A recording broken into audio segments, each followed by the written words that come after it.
এক হাদিসে বিশ্বনবী 8 জন সাহাবীর 8টা গুণের কথা বললেন। জোরে বলেন কয়টা?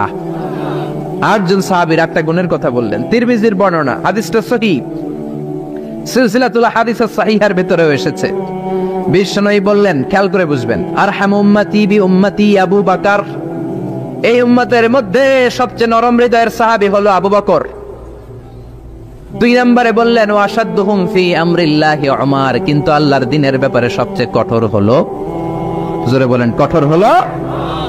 3 নম্বরে বললেন, ওয়া আসদাকুহুম হায়ান উসমান, সবচাইতে লজ্জাশীল সাহাবী হলো আমার উসমান। 4 নম্বরে বললেন, ওয়াকদাহুম আলী, বিচারের রায় সবচেয়ে ভালো দিতে পারতো আমার মেয়ের জামাই আলী। 5 নম্বরে বিশ্বনবী বলেছেন, ওয়া আকরাহুম লিকিতাবিল্লাহি উবাই ইবনে কাব, আল্লাহর এই কোরআনটা সবচাইতে সুন্দর করে যে সাহাবী পড়তে পারতো তার নাম হচ্ছে উবাই ইবনে কাব। আল্লাহু আকবার। ওয়া আ'লামুহুম বিল হালাল ওয়াল হারাম মুআয ইবনে জাবাল, হালাল হারামের ব্যাপারে সবচেয়ে বড় স্পেশালিস্ট সাহাবী ছিল মুআয ইবনে জাবাল। কোন সুবহানাল্লাহ। এরপরে বিশ্বনবী বললেন, ওয়া আফরাদুহুম যায়েদ, ফারায়েজের হিসাব জানে যায়েদ।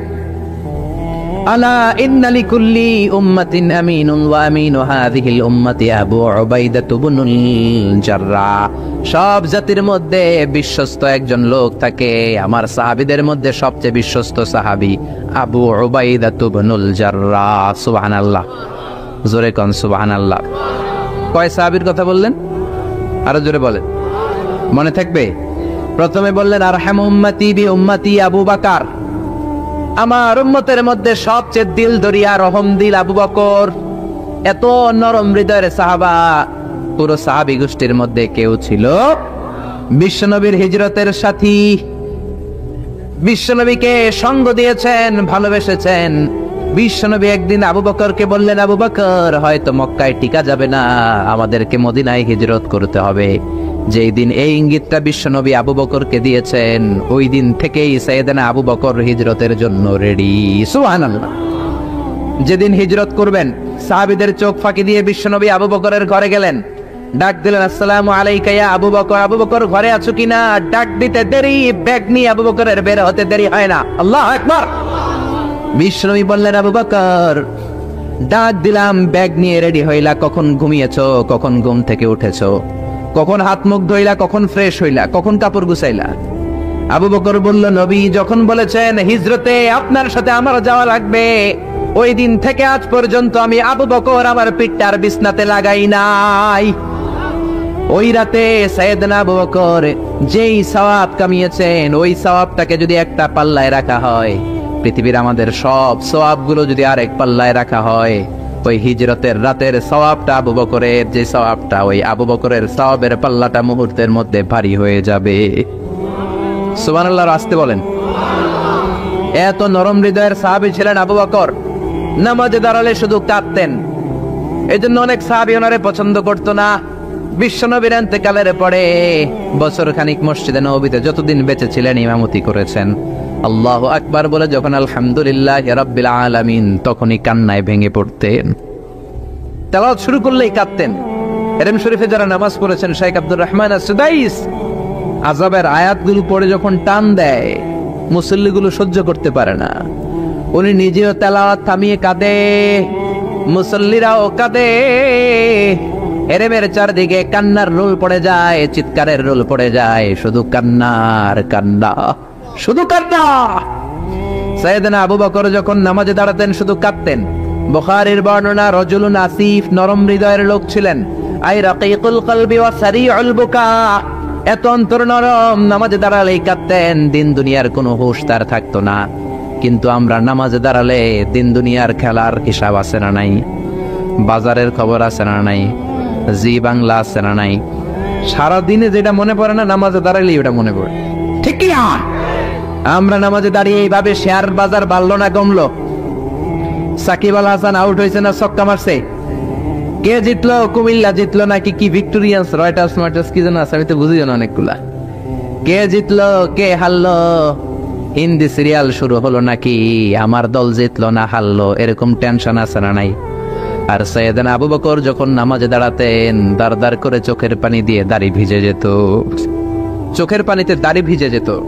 সাহাবারা বললেন, ও নবী, আমাদের নামাজে মন থাকে না। বিশ্বনবী বললেন, সল্লু সলাতা মুআদ্দি', বিদায়ী নামাজ পড়ো, মনে করবা আজকের নামাজটাই আমার জীবনের শেষ নামাজ, তাইলে তোমার মন আর কোনো দিকে ছুটবে। আজকে এখন বাজে 11টা, যদি বলা হয় রাত 2টার দিকে আপনার মরণ, খুশ থাকবে? সবাই মাহফিল থেকে দিবেন দৌড়, আমার মরণ 2টার দিকে। আহা, 2টার দিকে মরণ, জীবনের কোনো গ্যারান্টি নাই। যদি আপনার বলেই দেয়া হয় 2টার দিকে আপনার মরণ, এখন তুমি 2 রাকাত নামাজ পড়ো, এটাই শেষ নামাজ, ওই দিনের নামাজটা আপনি কত সুন্দর করে পড়বেন। আহা, ওই দিন আপনি কত সুন্দর করে ওযু বানাবেন, ওই দিন আতর মাইখা একেবারে আতর আলী হয়ে যাবেন, ওই দিন পাঞ্জাবি পড়বেন, ওই দিন যায় নামাজে দাঁড়াবেন, ওই দিন আপনার নামাজে কোনো তাড়াহুড়ো নাই, ঠিক কিনা? ওই দিনের রুকুটা আপনার জীবনের সবচাইতে শ্রেষ্ঠ রুকু হবে, ওই দিনের সেজদাটা আপনার জীবনের শ্রেষ্ঠতম সেজদা হবে। ওই দিনে সেজদায় যে চোখের পানি দিয়ে আপনি যায় নামাজ ভিজায় দিবেন, এর কারণ আপনি নিশ্চিত, you are certain that you are going to die. আপনি রাত 3টার দিকে মারা যাচ্ছেন, জানার কারণে আপনার নামাজে এত ভক্তি। আমরা যে মাহফিল শেষে বাড়িতে যেতে পারবো কোনো গ্যারান্টি আছে নাকি? আরো আধা ঘন্টা বাঁচবো, গ্যারান্টি আছে? শ্বাস যেটা ভেতরে নিলাম বের করতে পারবো, গ্যারান্টি আছে? তো তাইলে নামাজে যখন দাঁড়াই এটা ভাবতে সমস্যা কি যে এটাই আমার শেষ নামাজ? কারণ আমার তো কোনো গ্যারান্টি লেটার নাই। চিল্লায় বলেন ঠিক কিনা? পারফর্ম দ্য সালাহ as if it's your last and final prayer. এমন ভাবে নামাজে দাঁড়াবেন যেন এটাই আপনার লাস্ট এন্ড ফাইনাল প্রেয়ার, এটাই আপনার শেষ নামাজ। এরপরে আর নামাজের সুযোগ হয়তো আমি নাও পেতে পারি, জোরে কোন ঠিক কিনা? এই কথা যখন সাহাবারা শুনলেন, আর নামাজে নড়েও না, চড়েও না। মরুভূমির মাঝখানে যখন সাহাবারা দাঁড়াতেন, আকাশের পাখিগুলো খেজুর গাছ মনে করে সাহাবাদের মাথায় এসে বসে যেত। সুবহানাল্লাহ, বাড়িতে যে পাখিগুলো মনে করতো এগুলো মরুভূমির মাঝখানের খেজুর গাছ, মাথায় এসে বসে যেত। আর আমরা নামাজের মধ্যে দাঁড়ালে আমাদের কোনো খেয়াল থাকে না, আমাদের এদিকে সামনে ডানে বায়ে নজর যায়, ঘড়ির দিকে তাকায়, অনেকে আছে না নাই? নামাজের পর আবার এমনি তাকায়। হাদিসে এসেছে আপনার নজর যখন একবার নামাজ ছাড়া অন্যদিকে দেন, আল্লাহ বলে আকবিল, বান্দা ফিরে আয়। আবার যখন ডানে নজর দেন, আল্লাহ বলে ফিরে আয়। আবার যখন ইমাম সাহেবের দিকে এমনি তাকান, আল্লাহ কয় ফিরে আয়। 3 বার নজর দেওয়ার পরে আবার যখন ডানে বায়ে নজর দেন, আল্লাহ বলে লা হাজাতা লি ইলা সলাতিক, তোর এই নামাজের কোনো দরকার আমি আল্লাহর নাই, এই নামাজের কোনো দরকার নাই।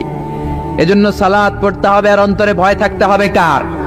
قد أفلح المؤمنون الذين هم في صلاتهم خاشعون। আবু বকর তাই করতেন, কানা রাজুল আসিফ, নামাজে দাঁড়ালে দর করে কেঁদে কেঁদে দাড়িগুলো ভিজায় দিতেন। আল্লাহু আকবার। এজন্য বিশ্বনবী বলতেন, আরহামু উম্মতি বি উম্মতি আবু বকর, আমার উম্মতের মধ্যে সবচেয়ে নরম হৃদয়ের হলো আবু বকর। 2 নম্বরে বিশ্বনবী বললেন, ওয়াশাদ্দুহুম ফি আমরিল্লাহি উমর, আর আল্লাহর দ্বীনের ব্যাপারে সবচেয়ে কঠোর সাহাবী হলো ওমর। সবচেয়ে কঠোর কে? এজন্য বিশ্বনবী বলতেন, আমার পরে নবী নাই, আমার পরে কোনো রাসূল নাই, তবে কেউ যদি নবী হতো আমার ওমর নবী হতো। লা নবিয়্যা বা'দি ওয়ালা রাসূলা, আমার পরে কোনো রাসূল নাই, কোনো নবী নাই, তবে লাউ কানা বা'দি নাবিয়্যুন লাকানা ওমর। এই ওমরের মতো যদি লাঠির বাড়ি দেওয়া যেত, উনি নামাজেও লাঠি নিয়ে দাঁড়াতেন।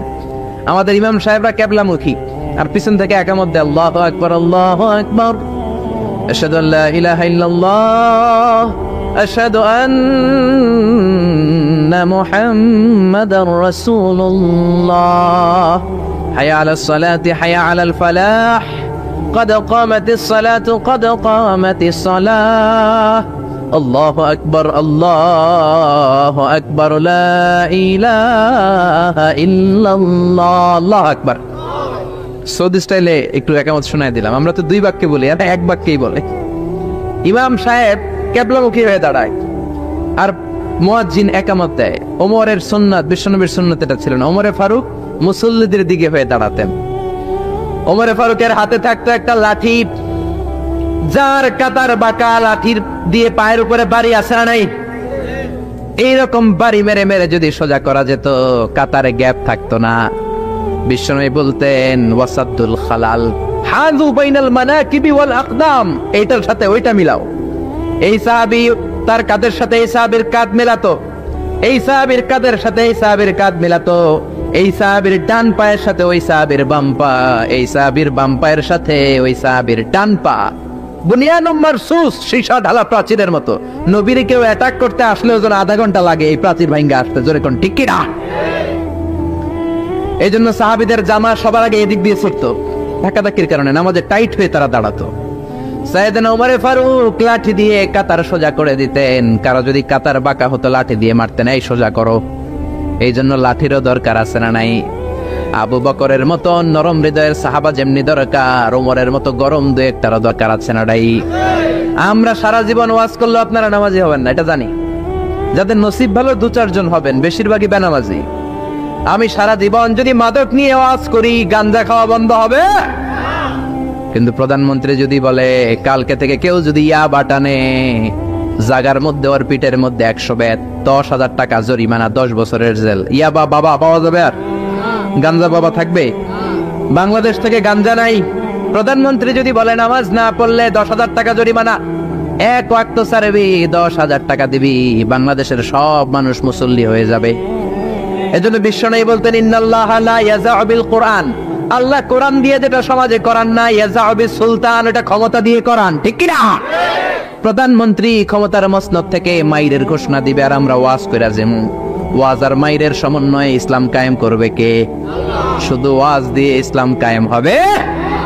ওমরে ফারুক তাই করতেন, লাঠি দিতেন, লাঠি লাঠি দিয়ে সোজা করে দিতেন। এজন্য শয়তানও ওনারে ভয় পেত। বিশ্বনবী বলেন ওয়াল্লাযী নাফসি বিয়াদি, যে আল্লাহর হাতে আমার আত্মা, ওমর ওই আল্লাহর কসম করে বলি, মা সালাকা আশ-শাইতানু সালিকান ফাজ্জান ইল্লা সালাকা ফাজ্জান গায়রা ফাজ্জি, তোমার যদি ইবলিস কোন রাস্তা দিয়ে আসতে দেখে, ইবলিসের বাপের কিনা, ইবলিস ওই রাস্তা থুইয়া আরেক রাস্তা দিয়ে হাঁটে। ওমর তোমার যদি শয়তান দেখে তুমি এই দিক দিয়ে আসো, শয়তান জীবনও এই রাস্তা দিয়ে চলবে না, আরেক রাস্তা দিয়ে শয়তান দেয় দৌড়। ও মিয়া, যেই লোকরে শয়তান ডরায় ওই লোকের ইমানটা কেমন ছিল জোরে বলেন আল্লাহু আকবার। মুনাফিকের বাচ্চারা ভয় পেত ওমরে ফারুককে, জমের ভয়। এমনকি বিশ্বনবীর বিবিরাও ভয় পেত। বিশ্বনবীর বিবিরা মাঝে মাঝে নবীরে ধরতো, ও নবী আমার এইটা লাগবে ওইটা লাগবে। বিশ্বনবী বললেন লাগবে লাগবে, বললে তালাক দিয়ে দিব, যাও তালাক দিয়ে দেব। ধনী সাহাবীর কাছে যে বিয়ে বসো, আমি নবীর কাছে থাকলে এইভাবেই থাকতে হবে। কিন্তু বিবিরাও ছাড়ার পাত্র না।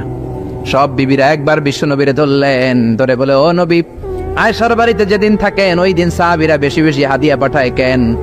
আমাদের ঘরে যেই দিন থাকেন হাদিয়া পাঠায় না কেন? আচ্ছা, ইমাম সাহেবের বাড়িতে কে হাদিয়া পাঠাবে, কি গিফট দিবে তার, এটা কি উনার বিষয়? যিনি দিবে এটা উনার বিষয়, ঠিক কি না? বিবিরা বললেন আমাদের ঘরেও যেন হাদিয়া পাঠায়, আপনি মসজিদে এলান দিয়ে দিয়েন। বিশ্বনবী কয় আমি পারুম না। বিবিরা কয় পারতেই হবে। বিশ্বনবী বললেন না না, আমি এই কথা মসজিদে বলতে পারবো না। বিবিরা বললেন আপনি বলতেই হবে। ইন দা মিন টাইম দরজার বাইরে থেকে কে যেন সালাম দিল, আসসালামু আলাইকুম ওয়া রাহমাতুল্লাহ। বিশ্বনবী বললেন ওয়া আলাইকুম আসসালাম। বিশ্বনবী বুঝলেন সালামটার কারণ না, এটা ওমরের সালাম। বিশ্বনবী সালামের উত্তর দিয়া বিবিদের দিকে তাকায় দেখে একটা বিবিও নাই, সব অন্দর মহলে দৌড়। সুবহানাল্লাহ কইবেন না? এই ভয়টা কিন্তু আবার ডাকাইত দেখলে যেই ভয় ওইটা না, এটাকে আরবিতে বলে হাইবাত। হাইবাত ওমর, ওমরের হাইবাত এমন ছিল, শয়তান ভয় পেত, মুনাফিকরা জমের মতো ভয় পেত।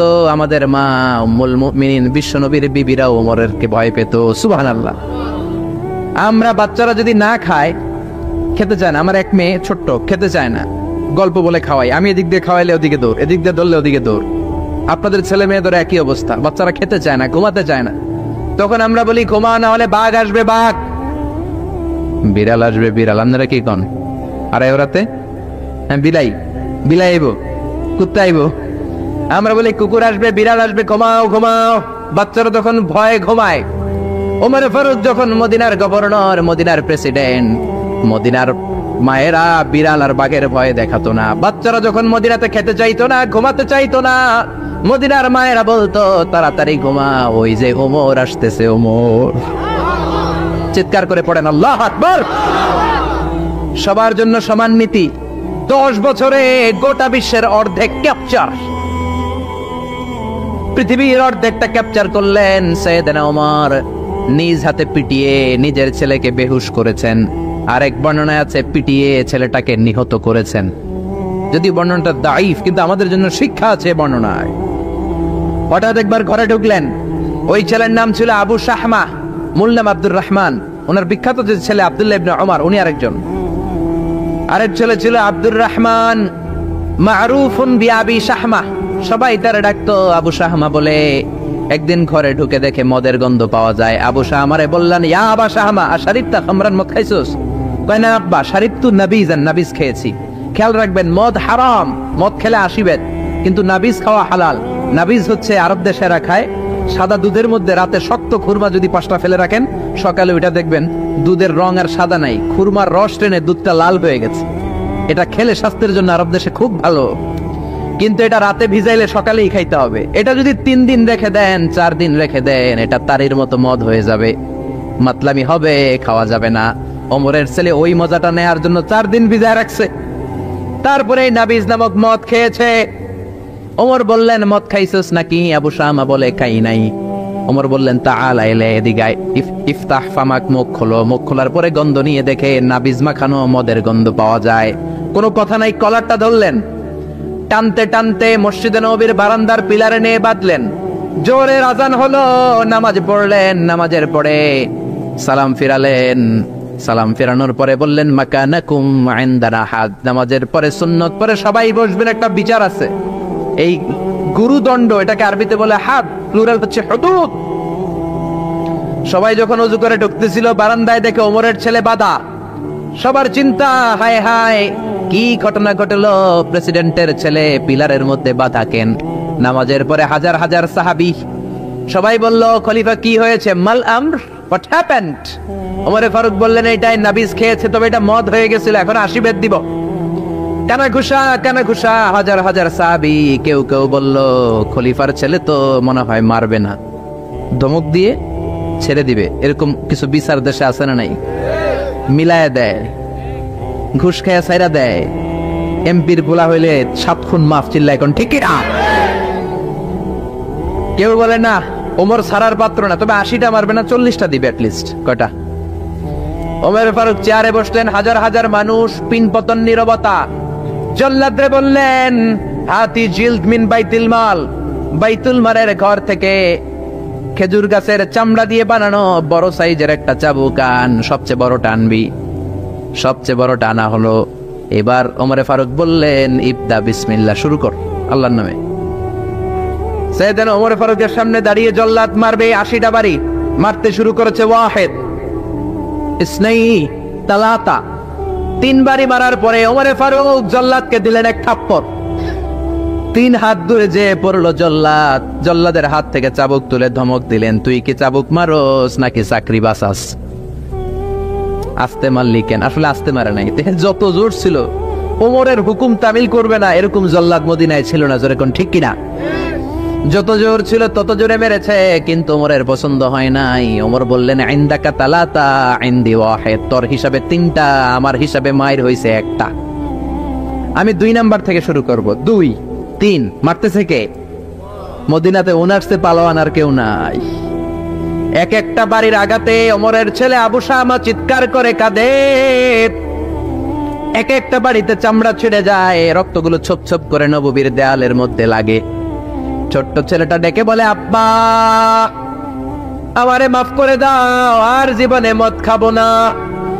সাইয়েদনা ওমরের পাষাণ হৃদয় নরম হয় না, কারণ আসাদ্দুহুম ফি আমরিল্লাহি ওমর, আল্লাহর দিনের ব্যাপারে সবচেয়ে কড়া, কোনো ছাড় নাই। এক একটা চাবুক মারে, লোকজন কেঁপে কেঁপে ওঠে। 10টা 15টা মারার পরে ছেলে বেহুশ, পানি দেওয়ার পরে আবার হুশ, আবার মারা শুরু করা হলো। 30টা মারার পরে আবার বেহুশ। এইবার আবু শাহমার মা ওমরের বউ এসে ওমরের পা ধরে ডেকে বলে, ওমর তোমার পায়ে ধরে ক্ষমা চাই, আমার কলিজার টুকরা বাজানটারে তুমি মেরে দিও না। 80টা বেত মারতে হবে, মেরেছো 30টা, আরো মারবা 50টা। যাও ওমর, প্রতিটা বেতের বাড়ির বিনিময়ে আমি আবু শাহমার মা একটা করে ওট আল্লাহর রাস্তায় সদকা করে দেব। ওমর বলে, না আবু শাহমার মা, এটা আল্লাহর আইন, গোটা দুনিয়াটা দিলেও একটা চাবুকের বাড়ি থেকে ওরা কেউ বাঁচাতে পারবে না। মারতে লাগলেন। আবার পানি দিয়ে আবার হুশ। ওমরের বাড়ি যে খেয়েছে সে বুঝেছে 50টা বাড়ি মারার পরে আবু শাহামা দুনিয়া থেকে শেষ। রাগে ওমর গড়গড় করছেন, বললেন এই বেয়াদবটারে গোসল করা, জানাজা দে, কবর দে। কবর দেওয়ার পরে কবরের উপরে মারা শুরু করছে 51, 52, 53, 80টা চাবুক মারার পরে আল্লাহরে ডেকে বলে, আল্লাহ আমার ছেলে হওয়ার কারণে কোনো পার্সিয়ালিটি করি নাই, বিচারে 2 নাম্বারই করি নাই, 80টা গুনে গুনে ব্যাত মেরেছি, দেহে যত শক্তি ছিল ততগুলো মেরেছি। কিয়ামতের ময়দানে জালিম ওমর বলে তুমি কিন্তু আমারে ডাকতে পারবা না, আল্লাহ জালিমদের কাতারে আমারে উঠাতে পারবা না, আমারে জালিম বলতে পারবা না।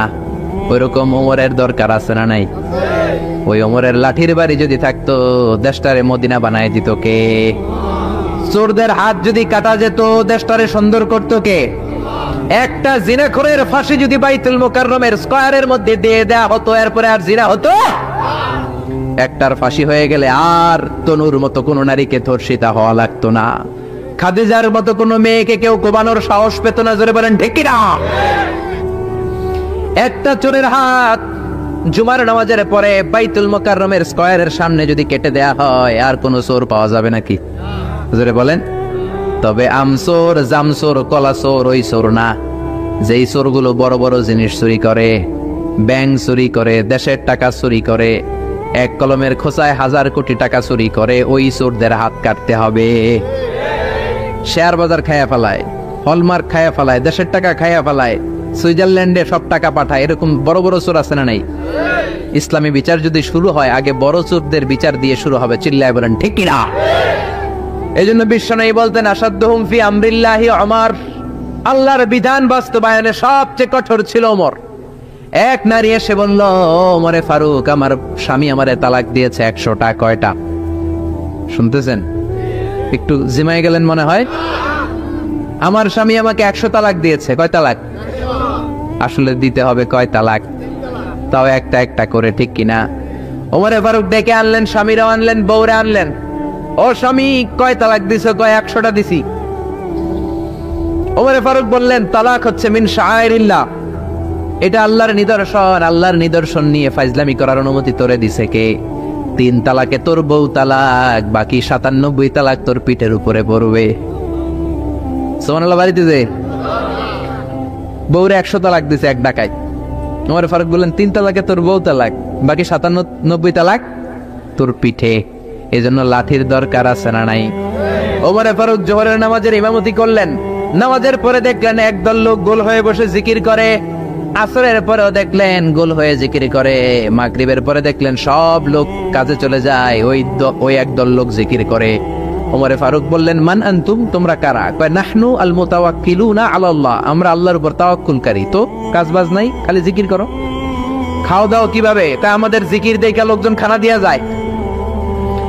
ওমর ফারুক বললেন, তাহলে তো তোমরা মুতাওয়াক্কিলুনা আলাল্লাহ নও, তোমরা হচ্ছে আল মুতাওয়াক্কিলুন বা'দুকুম আলা বা'দ, একে অপরের উপর তাওয়াক্কুলকারী। যারা তোমাদের জন্য রুটি নিয়ে আসছে এদের উপর তাওয়াক্কুলকারী। কে বলেছে নামাজের পরে বসতে? ফাইদা কুদিয়াস সালাতু ফান্তাশিরু ফিল আরদ ওয়াবতাগু মিন ফাদলিল্লাহ, নামাজ শেষ তো বের হয়ে যাও। ছাত্র যাবে স্কুলে, জনপ্রতিনিধি যাবে, মেম্বার অফ দ্য পার্লামেন্ট যাবে পার্লামেন্টে, শিক্ষক যাবে কলেজে, যারা ব্যবসায়ী তারা যাবে বাজারে। তোমরা কোনো কাজ করো না, বসে থাকো কেন? খবরদার, আজকের নামাজের পরে যদি কোন নামাজের পরে যদি গোল হয়ে বসে থাকতে দেখি, পিটাইয়া মসজিদে নববী থেকে বের করে দেব।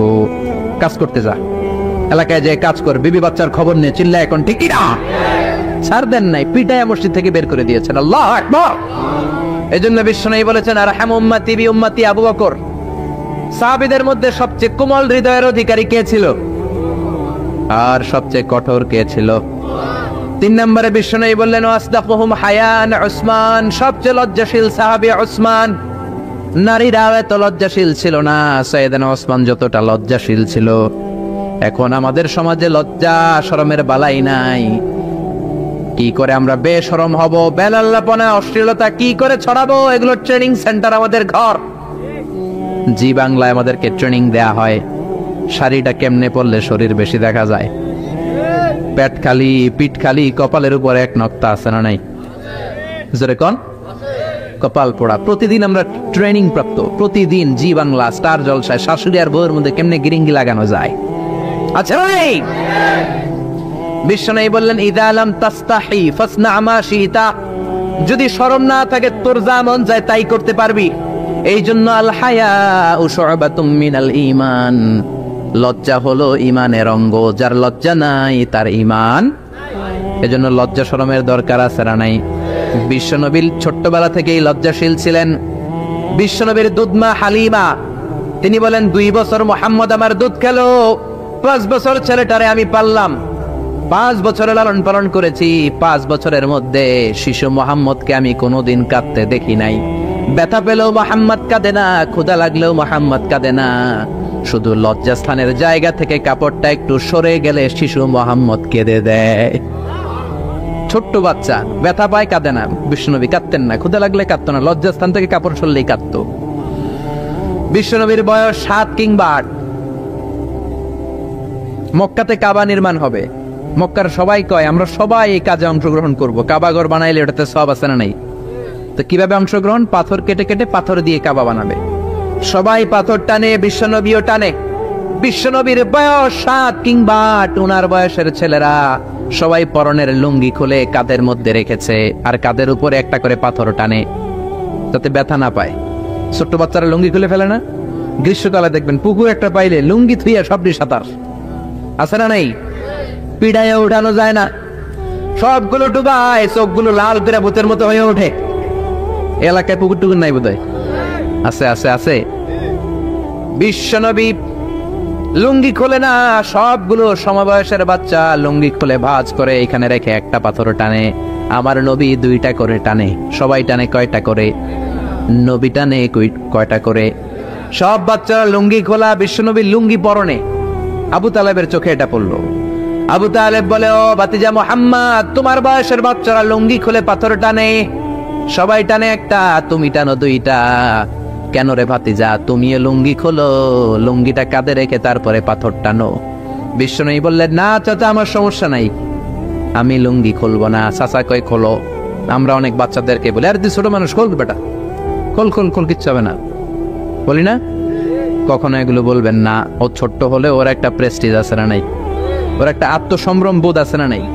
এখনো যদি লুঙ্গি খোলা শিখান, অশ্লীলতা শিখান, তাহলে এই ছেলেগুলো হবে ডাকাত, এগুলোই হবে বাংলা ভাই, ইংরেজি ভাই, অঙ্ক ভাই, এগুলো হবে পিচ্চি হান্নান, এরশাদ শিকদার, কালা জাহাঙ্গীর, লতিফ সিদ্দিকীর মতো মন্ত্রী। ঠিক আরো আসতে বলেন। এখন থেকে যদি লাজুকতা শিখান, ভদ্রতা শিখান, কোরআন শিখান, তাহলে এই ছেলেগুলো বড় আলেম হবে, মুফাসসিরে কোরআন হবে। এই ছেলেগুলো হাফেজ জাকারিয়ার মতো হবে, ফজলে রাব্বি আদলের মতো হবে, বড় বড় ইমাম হবে, মুফাসসির হবে। চিল্লায় বলেন ঠিক কিনা? চাচা বলে, মোহাম্মদ লুঙ্গি খোলো। আরে ছোট মানুষ খোলো। বিশ্বনবী বলে, না আমি ছোট হতে পারি কিন্তু লুঙ্গি খুলবো না, আমার কোনো সমস্যা নাই। চাচাকে, আরে খোলো মিয়া, বলে লুঙ্গির গোছা ধরে টান দিছে। টান দিতে দেরি, মুহূর্তের মধ্যে বিশ্বনবী বেহুশ হয়ে জমিনে পড়ে যায়। বিশ্বনবীর জীবদ্দশায় পৃথিবীর কোন মানুষ বিশ্বনবীর লজ্জাস্থান দেখে? জোরে বলেন, দেখে? এজন্য খবরদার, তোমার বোনের পেট পিঠ খালি থাকতে পারবে না, কপালে এক নোক্তা থাকতে পারবে। তোমার বোন বললেই তুমি তারে পাখি ড্রেস কিনে দিতে পারবা না, লেহেঙ্গা 2 পিস 3 পিস কিনে দিতে পারবা না। তুমি যদি এগুলো আদরের বোনকে কিনে দাও, আল্লাহর সুপ্রিম কোর্টের কাঠ গড়াতে তোমারও আসামি করে দাঁড় করাবে কে? বাবা খবরদার, মেয়েদের সব আবদার পূরণ করবেন না। হেজাব পরানো শিখান, বোরকা পরানো শিখান। একটা মেয়ে যখন বোরকা পরে রাস্তায় বের হয়, মনে হয় জান্নাতের হুর দুনিয়ায় এসেছে। একটা মেয়ের সৌন্দর্য তো হেজাবে, সৌন্দর্য তো বোরকার ভেতরে, সৌন্দর্য তো পর্দার ভেতরে। চিল্লা এখন ঠিক কিনা? আবার কিছু নানি আছে বয়স 90, উনি হাত মোজা পা মোজা, আর সাথে 16 বছরের 18 বয়সের নাতনিরে নিয়ে বের হইছে। এমন দৃশ্য এলাকার সব পোলারা পিছনে পিছনে লাইন ধরে, আছে না নাই? মায়ের বয়স 60, হাত মোজা পা মোজা। আপনি হাত মোজা পরছেন কেন? আপনি তো অল্প কাপড় পরে বেরোলেও কোনো সমস্যা নাই। আপনি তো এক্সপায়ার্ড, আপনার ডেট এক্সপায়ার্ড, ঠিক কিনা? আপনার দিকে তাকাবে না সুন্দরী, সুরুষী, অষ্টাদশী, মায়াবিনী, কাজল কালো চোখ, মেয়ে কালো কেশ, আপনার ওই নাতনির দিকে লুলুপ দৃষ্টি দিয়ে বখাটে গুলো তাকাবে, ঠিক কি না? এজন্য খবরদার, মেয়েদেরকে পর্দা শিখান, মেয়েদেরকে ভদ্রতা শিখান, মেয়েদেরকে ইসলাম শিখান। ফ্যামিলিটারে জান্নাত বানায় দিতে পারে কে? এজন্য বিশ্বনবী বললেন ওয়াসদাকুহুম হায়াআন উসমান, সবচাইতে লজ্জাশীল সাহাবী ছিল কে? মনে থাকবে নি? উসমান নামটা সুন্দর না? ছেলে পেলে হইলে এগুলো রাখবেন তো? কি রাখবেন? কি অদ্ভুত অদ্ভুত নাম রাখে। এক লোক অনেকদিন পরে বাতিজারে দেখতে আসছে বাসায়, ঢাকাতে, গ্রামের সবজি টবজি নিয়ে গেছে। তো বাতিজারা বলে, বাতিজা তোমার নাকি এক ছেলে এক মেয়ে? বলে জি চাচা, দোয়া করবেন, এক ছেলে এক মেয়ে, একটু ডাকো তোমার ছেলে আর মেয়েরে। বাতিজা ডাক দিছে, ব্রাশ ফায়ার। ব্রাশ ফায়ার শুই না, চাচা দিছে দৌড়। বাতিজাও পিছন থেকে দৌড়ায়, চাচাও দৌড়ায়। বাতিজা কয় দাঁড়ান চাচা, চাচা কয় আমার বয়স 80 হয়েছে রে বাতিজা, আমারে তুই ব্রাশ ফায়ার করিস না। বাতিজা কয় চাচা এটা ওই ব্রাশ ফায়ার না, ছেলের নাম ব্রাশ, মেয়ের নাম ফায়ার। আছে না নাই? কিয়ামতের দিন আল্লাহ ইউদআউনা ইয়াউমাল কিয়ামাতি বিআসমাইকুম ওয়া বিআসমাই আবাইকুম, কিয়ামতের দিন আল্লাহ তোমাদের নাম ধরে, তোমাদের বাবাদের নাম ধরে ডাকবে। ফাহসিনু আসমাআকুম, তোমাদের নামগুলো সুন্দর করে রেখো। সুবহানাল্লাহ। রাখবেন, ওসমান নামটা রাখবেন তো? ছেলে হইলে রাখবেন। এরপরে বিশ্বনবী বলেছেন ওয়াকদাহুম আলী, সবচেয়ে ভালো বিচারের রায় দিতে পারতো আমার মেয়ের জামাই আলী। বিচারের রায় হবে একটা কিতাব দিয়ে, কিতাবটার নাম কি? আপনাদের উচ্চ আদালত আর নিম্ন আদালতে তো এই কিতাব দিয়ে রায় হয় না? হাইকোর্ট, সুপ্রিম কোর্টে এটা দিয়ে রায় হয় নাকি? এই কোরআনটা দিয়ে যদি সব বিচারের রায় হতো, কেউ মাজলুম হতো না। কোরআন দিয়ে রায় হলে ওই রায় কোনো স্কাইপি কেলেঙ্কারি থাকে? কোরআন দিয়ে রায় হলে ঘুষ খাওয়ার সুযোগ থাকে? কোরআন দিয়ে রায় হলে এক দলের কথা শুনে আরেক দলের উপর কোনো জুলুম করার সুযোগ থাকে? এজন্য রায় দিতে হবে কি দিয়ে? ومن لم يحكم بما أنزل الله فأولئك هم الكافرون سبحان الله। আল্লাহ তিনবার বললেন কোরআন দিয়ে যে রায় দেয় না, বিচারের রায় যারা কোরআন দিয়ে ঘোষণা করে না, এক জায়গায় বললেন জালেম, এক জায়গায় কাফের, এক জায়গায় ফাসিক। এজন্য কোরআন দিয়ে বিচারের রায় হওয়ার দরকার আছে না নাই? কোরআনকে সংসদে পাঠানোর দরকার আছে না নাই? এমনি এমনি হেঁটে চলে যাবে কোরআন সংসদে, নাকি পাঠাইতে হবে? ভালো নেতা বানাইতে হবে, যারা কোরআন মানে, যারা কোরআনের পক্ষে, এরকম নেতা বানানোর দরকার আছে না নাই? এজন্য বিশ্বনবী বলেছেন মান ক্বালা বিহি সাদাকা, কোরআন দিয়ে যে কথা বলে তার কথা সত্য কথা নাকি মিথ্যা। ওয়া মান আমিলা বিহি উজরা, কোরআন দিয়ে আমল করলে আমল নামায় সওয়াব আছে না নাই? বেশি না কম? ওয়া মান হাকামা বিহি আদালা, কোরআন দিয়ে যে বিচারের রায় দেয় ওইটাই সবচেয়ে সেরা বিচার, ঠিক কি না? আল্লাহ দেশে কোরআনের বিচার কায়েম করুক, পড়ে না আমিন। 5 নম্বরে বিশ্বনবী বললেন ওয়া আকরাহুম উবাই ইবনে কাব, সাহাবীদের মধ্যে সবচাইতে সুন্দর তেলাওয়াত করতে পারতেন, তাসবিহদের সাথে সবচাইতে সুন্দর তেলাওয়াত করতে পারতেন উবাই ইবনে কাব। কি নাম? এগুলো জানেই না, জানতেও চায় না, খালি নাম মুখস্থ করে, সালমান খান, শাহরুখ খান, অমুক খান, তমুক খান। পড়েন উবাই ইবনে কাব। উনি ছিলেন সবচেয়ে বড় কারি। বিশ্বনবী কিন্তু তারাবির সালাত এইভাবে পড়তেন না, কিয়ামুল লাইল করতেন। রাতের সালাত সব সময় 8 রাকাতের বেশি বিশ্বনবীর ছিল না। ওমরে ফারুকের সময় উনি এই উবাই ইবনে কাবের নেতৃত্বে মসজিদে নববীতে 20 রাকাত তারাবি চালু করে দিলেন। সুবহানাল্লাহ। বাড়িতে যে কার নেতৃত্বে? উবাই ইবনে কাবের নেতৃত্বে। আর বললেন নি'মাল বিদআতু হাযি, কত সুন্দর একটা বেদাত চালু করে দিলাম। ওনাদের বেদাত চালু করার অথরিটি ছিল, কারণ তারাই ছিলেন দিনের ধারক এবং বাহক। চিল্লা এখন ঠিক কি না? কেমন করে উনি কোরআন পড়তেন? বিশ্বনবী একদিন উবাইকে বললেন, ও উবাই, ইন্নাল্লাহা আমারানি আন আকরা আলাইকা ইয়া উবাই, আল্লাহ আমাকে আদেশ করেছেন যেন আমি নবী নিজে তোমার কাছে যে কোরআন শোনাই। কল্পনা করতে পারেন বিশ্বনবীর উপর কোরআন নাজিল হয়, আর বিশ্বনবীরে বলা হলো, আল্লাহ বিশ্বনবীরে বললেন ও নবী আপনি উবাইয়ের কাছে যে কোরআন শোনাবেন। এই কথা শুনে উবাই সহ্য করতে পারে নাই, চিৎকার দিয়ে বলেন নবিয়া সাম্মানি, আসলে কি আমার নামটা ধরে আল্লাহ বলছে যে আমার কাছে এসে কোরআন শোনাতে? বিশ্বনবী বললেন বালা, হ্যাঁ তোমার নামটাই আল্লাহ ধরে বলেছে। উবাই চিৎকার দিয়ে কেঁদে কেঁদে বললেন, ও নবী এই কোন কথা আপনি আমার শোনালেন? আপনার উপর কোরআন নাজিল হয় আর আপনি এসে আমার কাছে কোরআন শোনাবেন। এটা ছিল বিশ্বনবীর অভ্যাস। সাহাবীদের কাছে উনি কোরআন শোনাতেন, আবার সাহাবীর কাছ থেকে নিজে শুনতেন। এজন্য বাবা ছেলের কাছে শোনাবেন, বলেন ও ছেলে, ও আমার কলিজার টুকরা বাজান, দেখ তো আমি সূরা 3 তেলাওয়াত করি, আমারটা হয় কিনা। আবার ছেলেরে বলবেন, ও বাবা তুমি একটু সূরাতুদ দুহা তেলাওয়াত করে শোনাও। শান্তি আর কি লাগে? What do you mean by peace? What is the definition of peace? শান্তি কি? শান্তি হচ্ছে আপনিও কোরআন পড়বেন, ছেলেও পড়বে, বিবিও পড়বে, এটাই শান্তি, ঠিক কি না? বাবা ছেলেরে কোরআন শোনাবেন, ছেলে বাবারে কোরআন শোনাবা, স্বামী স্ত্রীরে শোনাবেন, স্ত্রী স্বামীরে শোনাবেন, শাশুড়ি বৌমারে শোনাবেন, বৌমা শাশুড়িরে শোনাবেন, তাহলে আর ঝগড়া হবে না, ঠিক কিনা? বাবা যদি বলে 3 জন মিলে সূরা ইয়াসিন মুখস্থ শুরু করলেন, 2 দিন পর পর খোঁজ নেন, ও ছেলে, ওরে বাবা তোর কয় আয়াত মুখস্থ হয়েছে? আমার হয়েছে 20 আয়াত। ছেলে বলে, বাবা তোমার মাত্র 20 আয়াত, আমি তো মুখস্থ করে ফেলছি 30 আয়াত। ছেলেদের মেধা, বাচ্চাদের ব্রেন শার্প হয়, ঠিক কিনা?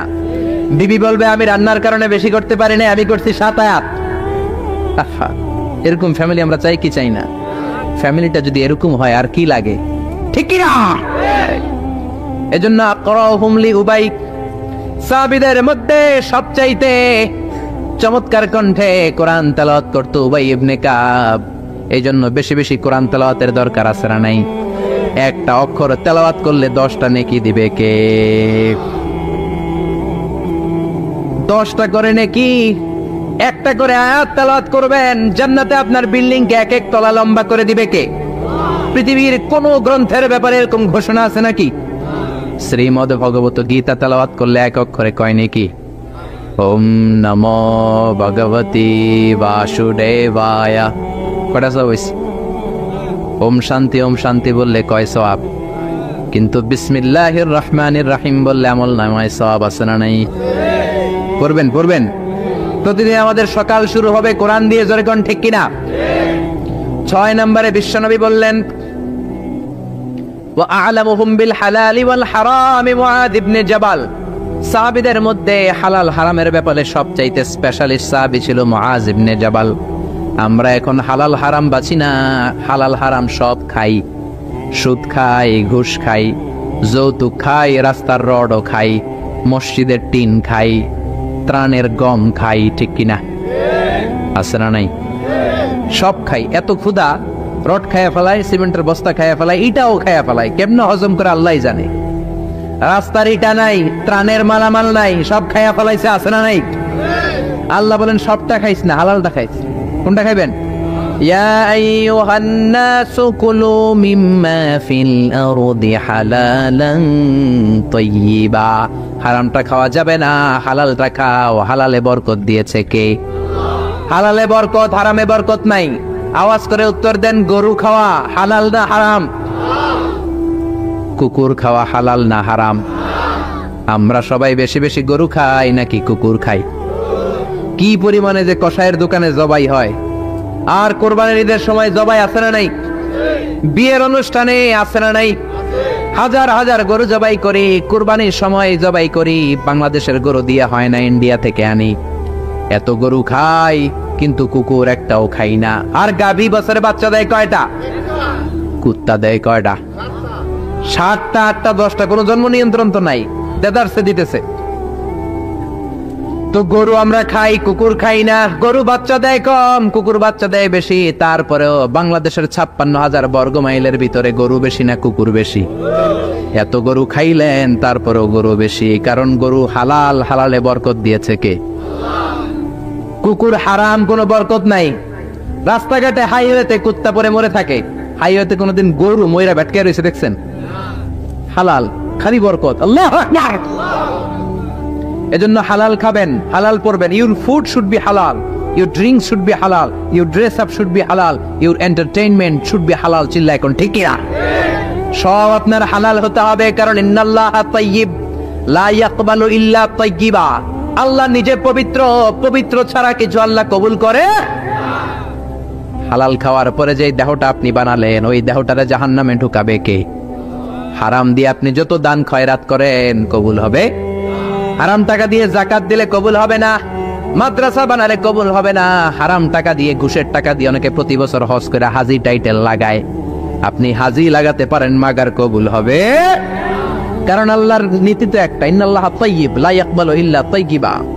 এক লোক আবার চারপাশে ইয়া রব, বুখারীর বর্ণনা অনেক লম্বা, আমি শর্ট করে বলছি। ইয়া রব বলে কাঁদে। সাহাবারা বলল, কত বড় আল্লাহর ওলি। বিশ্বনবী বললেন, ওরে ওলি বলো না, মাতআমুহু হারাম, ও যেটা খায় হারাম খায়, ওয়া মাশরাবুহু হারাম, যেটা পান করে হারাম করে, মালবাসুহু হারাম, ড্রেস আপ হারাম, গুযিয়া বিল হারাম, সব হারাম। ফাআন্না ইস্তাজাবু লা, কেমন করে ওর দোয়া কবুল হবে? হারাম দিয়ে যদি আপনি দান করেন, মসজিদ মাদ্রাসা লঙ্গরখানা করেন, কবুল হবে না। আর হালাল থেকে প্রতিদিন যদি 1 পয়সাও দান করেন, এটাকে উহুদ পাহাড়ের সমান সওয়াব বানায়া দিবে কে? হালাল হারাম বেঁচে চলবেন তো, নাকি দেদারসে রড বিল্ডিং টাকা পয়সা সব খাইবেন? সরকারি চাকরি যারা করেন, বিনয়ের সাথে তাদেরকে বলি, আল্লাহরে ভয় পান। অল্প খাবেন, অল্প পড়বেন, বরকত দিবে কে? রিকশাওয়ালার সারা মাসে টাকা হয় 5,000 7,000, বাচ্চাও অনেক বেশি, ঠিক কিনা? 7টা 5টা বাচ্চা সারা মাস খাওয়ার পরে তারপর ওর 500-600 টাকা থাকে পকেটে। আর আপনি কোটি কোটি টাকা কামান, মাস শেষে আপনার ঋণ আর ঋণ। কারণ হালালে বরকত বেশি, হারামে বরকত নাই। কথা বুঝতে পেরেছেন? কথা বুঝতে পেরেছেন? কিয়ামতের দিন 5টা প্রশ্নের উত্তর না দিয়ে পা নাড়াতে পারবেন না। এর মধ্যে একটা হলো আনমালিহি মিন আইনা ইকতাসাবা, আপনি সম্পদ যে গড়েছেন, সম্পদের পাহাড় কোন রাস্তায় গড়েছেন? হালাল রাস্তায় উপার্জন করেছেন নাকি হারাম? এজন্য আমরা হালালের পক্ষে নাকি হারামের? এই হালাল হারামের মুতাখাসসিসুন ফিল হালাল ওয়াল হারাম ছিল মুআয ইবনে জাবাল। কি নাম মনে থাকবে? আরবি না পড়তে বের হয় না মুখ দিয়া। বলেন মুআয ইবনে জাবাল। 7 নম্বরে বিশ্বনবী বললেন, আফরাদুহুম যায়েদ ইবনে সাবিত, ফারায়েজের নীতিমালা সবচেয়ে ভালো জানে আমার যায়েদ। ফারায়েজ কি বলবানরা এগুলো জানেই না। ফারায়েজ হচ্ছে আল্লাহর দেয়া উত্তরাধিকার বন্টনের নীতিমালা। দুনিয়ার সব বাবাদেরকে আল্লাহ ডেকে বললেন, ইউসিকুমুল্লাহু ফি আওলাদিকুম লিযযাকারি মিসলু হাযযিল উনসায়াইন। আল্লাহর দেয়া নীতিমালা হলো, বাবারা ছেলেরে যদ্দুর দিবা, মেয়েরে অর্ধেক দিবা। কার কথা? নাকি আজারি সাহেবের কথা? কে বলেছেন? কে বলেছেন? আল্লাহর দেয়া বিধান, দুনিয়ার বাবারা ছেলেরে যা দিবেন, মেয়ের অর্ধেক। এদিকে বাবা আছে না নাই? বয়স্ক বাবারা আছে না নাই? খবরদার, কিয়ামতের দিন আপনারও কাঠগড়ায় দাঁড়াতে হবে, ঠিক কিনা? ছেলেরে যদি 2 লাখ দেন, মেয়েরে দিবেন? ছেলেরে 10 কানি দিলে মেয়েরে, ছেলেরে 4টা বাড়ি দিলে মেয়েরে। অনেক মা আছে ছেলের পাতে মুরগির রান দেয়, মাইয়ার পাতে মুরগির ঠ্যাং দেয়, মুরগির গিলা দেয়, মুরগির পুস্তি দেয়। কি কন আপনারা? গিলা পুস্তি কন তো। মেয়েরে যেমনি পুস্তি দিলেন, মাইয়ার কি রান খাইতে মন চায় না? মন চায় না? দেখবেন যে মা বাবা ছেলের পাতে দেয় মুরগির রান, মেয়ের পাতে দেয় মুরগির ঠ্যাং, ওই মা বাবার শেষ জীবনটা ছেলের বাড়িতে কাটে না, মেয়ের বাড়িতেই কাটে, ঠিক কিনা? এই জন্য আফরাদুহুম যায়েদ ইবনে সাবিত, যায়েদ ইবনে সাবিত সবচেয়ে ভালো ফারায়েজের নীতি জানতেন। এই ফারায়েজের নীতি যদি ভঙ্গ করেন, কিয়ামতের ময়দানে জবাব দিতে হবে। অনেক বাবা বলে, মা তোর ভাইয়ের সব দিয়ে দিলাম, তোর লাগে আমি হাত তুলে দোয়া করে দিলাম। তো দোয়া তো আপনি করবেনই, যে যেটা পাওয়ার অধিকারী তারে ওইটা আগে দিবেন, তারপরে দোয়া, ঠিক কিনা? সব শেষে বিশ্বনবী বললেন, ইন্না লিকুল্লি উম্মাতিন আমিন ওয়া আমিনু হাযিহিল উম্মাহ আবু উবাইদা ইবনুল জাররাহ। সব জাতির মধ্যে বিশ্বস্ত একজন থাকে, আমার সাহাবীদের মধ্যে সবচাইতে বিশ্বস্ত সাহাবী আবু উবাইদা ইবনুল জাররাহ। এটার নাম নিতে অনেকের দাঁত ভেঙে যাবে। আবু উবাইদা ইবনুল জাররাহ। আরবি পড়ে না তো, কোরআন পড়ার সময় নাই, খালি দুনিয়া কে মজা লে লো, দুনিয়া তোমারি হ্যাঁ। বিশ্বনবী বললেন, আবু উবাইদা সবচেয়ে আমিন সাহাবী, নিরাপদ সাহাবী, the most trustworthy personality among my companions। আমার সাহাবাদের মধ্যে থেকে সবচাইতে বিশ্বস্ত আবু উবাইদা। কিছু লোক আছে জান যাবে প্রাণ যাবে, কিন্তু আমানতের খেয়ানত করবে না, আছে না নাই? এই জন্য বিশ্বনবী ছিলেন আমানতের জন্য সেরা। সবাই বিশ্বনবীর ডাকতো আমিন। আমিনের সাথে আলিফ লাম লাগান হয়ে যায় কি? আল আমিন, আস-সাদিক আল আমিন। সবাই বিশ্বনবীর কাছে জমা রাখতো টাকা পয়সা। এক লোক তায়েফে যাবে দল করে আবু জাহেলের, যাওয়ার আগে স্বর্ণের বাক্স এনে বলে, আব্দুল্লাহর বেটা মোহাম্মদ, কয়েক সপ্তাহের জন্য তায়েফে যাব, স্বর্ণের বাক্সটা তোমার কাছে রাখি। বিশ্বনবী বললেন, তুমি না আবু জাহেলের পার্টি করো, ওর কাছে রাখো। ও কয় না, আবু জাহেলের পার্টি করি ঠিক, কিন্তু জমা রাখা যাবে না। আবু জাহিলের কাছে যদি স্বর্ণের বাক্স দিয়া যায়, আইসা দেখবো স্বর্ণ নাই, স্বর্ণের বাক্স নাই। গোটা বিশ্বটা মসজিদ, মসজিদ মানে মাকানুস সুজুদ, সিজদার জায়গা, যেখানে এই সিজদা দেন কবুল করবে কে? নূহ আলাইহিস সালামের জামানায় যেই কোনো জায়গায় নামাজ পড়লে কবুল হতো না, মসজিদে যেয়ে পড়া লাগতো। মুসা নবীর উম্মত মসজিদ ছাড়া নামাজ পড়লে কবুল হতো না, সিনাগগে যেয়ে পড়া লাগতো। ঈসা নবীর জামানায় ইবাদতখানায় যেয়ে পড়া লাগতো। কিন্তু আমরা যেইখানেই নামাজ পড়ি কবুল করে কে? আজকের এই প্যান্ডেলে যদি নামাজ পড়ি কবুল হবে কি হবে না? বাইতুল মুকাররমে হবে কি হবে না? শোলাকিয়ার ময়দানে কবুল হবে কি হবে না? বাজারে পড়লে হবে কি হবে না? নদীর উপরে নৌকায় পড়লে, প্লেনের ভেতরে বাতাসে পড়লে, মহাকাশে যে স্যাটেলাইট চ্যানেলের মধ্যেও যদি পড়ি সেখানেও কবুল করে নিবে কে? জমিনের যেই জায়গায় নামাজ পড়ো কবুল করে নেওয়া হবে। আবার বললেন পুরো জমিনটারে আল্লাহ আমার জন্য তহুর বানিয়ে দিলেন। ফাইন লাম তাজিদু মাআন ফাতায়াম্মামু সাঈদান তাইয়্যিবা। নামাজের সময় যদি তোমরা ওজুর জন্য পানি না পাও, তায়াম্মুম করলেও কবুল করবে কে? এই সব জায়গায় নামাজের অনুমতি আর তায়াম্মুম, এটা কোন নবীর ছিল না, এটা স্পেশালি আল্লাহ বিশ্ব নবীকে দিয়েছেন। সুবহানাল্লাহ। মা আয়েশাকে নিয়ে বিশ্বনবী বানুল মুস্তালিকের যুদ্ধ থেকে রওনা হলেন। প্রতিমধ্যে মা আয়েশার গলার স্বর্ণের হার চুরি হয়েছে কিংবা হারিয়ে গিয়েছে। মা আয়েশা কান্নাকাটি করলেন, আমার হার, আমার হার। মেয়েদের স্বর্ণ হারাইলে খবর আছে না নাই? গোটা দুনিয়া ভাঙ্গা গেল কিছু বলবে না, যদি স্বর্ণ একটা হারায় বাড়ি তামা তামা করে ফেলবে, ঠিক কিনা? কয় ঠিক, মানে অভিজ্ঞতা আছে অনেক। নারীরা স্বর্ণ পছন্দ করে, তো মা আয়েশা তো নারী, উনি বললেন নবী আমার স্বর্ণ হারিয়েছে। বিশ্বনবী বললেন কাফেলা থামাও, গলার হার খোঁজো। সবাই মিলে গলার হার খুঁজতে খুঁজতে মাগরিবের নামাজের সময় প্রায় শেষ হয়ে যায়। এবার সবাই মিলে আবু বকর রে বকে, তোমার মাইয়ার কারণে আজকে এই দশা।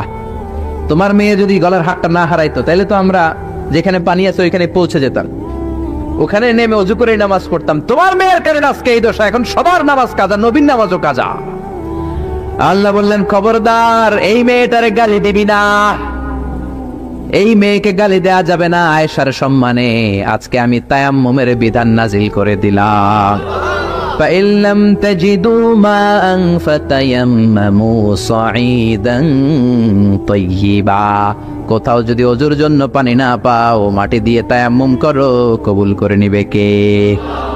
মা আয়েশা বলতেন আমাকে আল্লাহ এমন 5টা জিনিস দিয়েছেন বিশ্বনবীর কোনো বউকে আল্লাহ দেন নাই। 1 নম্বরে আমি বিশ্বনবীর একমাত্র কুমারী বউ, বাকি বউগুলা ছিল বিধবা, এর আগে কয়েকটা করে বিয়ে হয়েছে, শুধু আমারই বিয়ে হয় নাই। সুবহানাল্লাহ। 2 নম্বরে আমি যখন শীতের রাতে নবীর সাথে এক লেপের নিচে ঘুমাতাম, তখনও জিব্রাইল কোরআন নিয়ে নাজিল হয়ে যেত। অন্য বিবিদের সাথে যখন কোনো ঘরে এক খাটের মধ্যে শুয়ে থাকতো তখন কোনোদিন কোরআন নাজিল হয় নাই, শুধু মা আয়েশার সাথে যখন থাকতো তখন কোরআন নাজিল হতো। সুবহানাল্লাহ। আবার মা আয়েশা বলতেন আমার ঘরে বিশ্বনবীর কবর। আবার বিশ্বনবী যখন তার শেষ নিঃশ্বাসটা ত্যাগ করেছেন, বিশ্বনবীর মাথাটা ছিল আমার কোলের উপরে। আবার বিশ্বনবী বলতেন ও দুনিয়ার মানুষেরা শোনো শোনো, ওযুর পানি না থাকলে যে তায়াম্মুম করে নামাজ পড়ো, এটাও তোমরা আমার কারণে পেয়েছো। আল্লাহু আকবার। এজন্য বিশ্বনবী বলতেন জুইলাত লি আল আরদু কুল্লুহা মাসজিদান ওয়া তাহুরা, আমার জন্য গোটা বিশ্বটাকে নামাজের জায়গা আর ওযুর না থাকলে তায়াম্মুমের জায়গা বানিয়ে দিয়েছে কে? এরপরে বিশ্বনবী বলতেন উতিতু আশ-শাফাআহ, আমাকে শাফায়াতের মালিক করেছে কে? কিয়ামতের দিন সব নবীরা যখন বলবে ইয়া নাফসি ইয়া নাফসি, বিশ্বনবী বলবেন রব্বি হাবলি উম্মতি, ও আল্লাহ তুমি আমার উম্মতকে বাঁচাও, আমার উম্মতকে বাঁচাও। সুবহানাল্লাহ। এরপরে বিশ্বনবী বলেছেন ওয়া কানান নাবিয়্যু ইউবআসু ইলা কওমিহি খাসসা, দুনিয়ার সব নবীকে একটা নির্দিষ্ট বর্ডারে পাঠানো হয়েছে, নির্দিষ্ট এলাকার লোকের জন্য পাঠানো হয়েছে। আমি বিশ্বনবীর নবুয়তির কোনো বর্ডার নাই, গোটা বিশ্বের জন্য আমার নবী বানিয়ে পাঠানো হয়েছে। এই জন্য আমি বিশ্বনবী, চিল্লায় কর আল্লাহু আকবার। বিশ্বনবী শুধু পুরুষদের নবী নয়, শুধু নারীদের নবী নয়, শুধু সাদা লোকদের নবী নয়, শুধু নিগ্রো আর কালো লোকদের নবী নয়, শুধু আরবদের নবী নয়। বিশ্বনবী আদম নবী থেকে শুরু করে কিয়ামত পর্যন্ত যত মানুষ, যত জিন পৃথিবীতে আসবে, সবার জন্য বিশ্বনবীকে নবী বানিয়েছে কে? বিশ্বনবীর যদি কোনো নবীরাও না মানে, ওই নবীর নবুয়তিও ক্যান্সেল করে দিবে কে? এজন্য আল্লাহ বললেন মুহাম্মাদুর রাসূলুল্লাহি ওয়াল্লাযীনা মাআহু আশিদ্দাউ আলাল কুফফারি রুহামাউ বাইনাহুম। মুহাম্মদ হলেন আল্লাহর রাসূল। কার কথা? ঘুম আসতেছে? জিমায় পড়ছেন? তাকবীর দেন, লিল্লাহি তাকবীর। নবীর কথা বলে আল্লাহ বললেন ওয়াল্লাযীনা মাআহু, নবীর সাথে যারা চলে। নবীর সাথে কারা চলতো? সাহাবারা। জোরে বলেন কারা? এবার আল্লাহ সাহাবাদের কথা বলছেন ওয়াল্লাযীনা মাআহু, নবীর সাথে যারা চলতো। আশিদ্দাউ আলাল কুফফার, কাফেরদের ব্যাপারে তারা বজ্র কঠোর। রহমাউ বাইনাহুম, নিজেদের ব্যাপারে তারা পুষ্পকোমল। কাফিরদের ব্যাপারে সাহাবারা বজ্র কঠোর, নিজেদের ব্যাপারে তারা পুষ্পকোমল। কাফিরদের ব্যাপারে কোনো ছাড় নাই।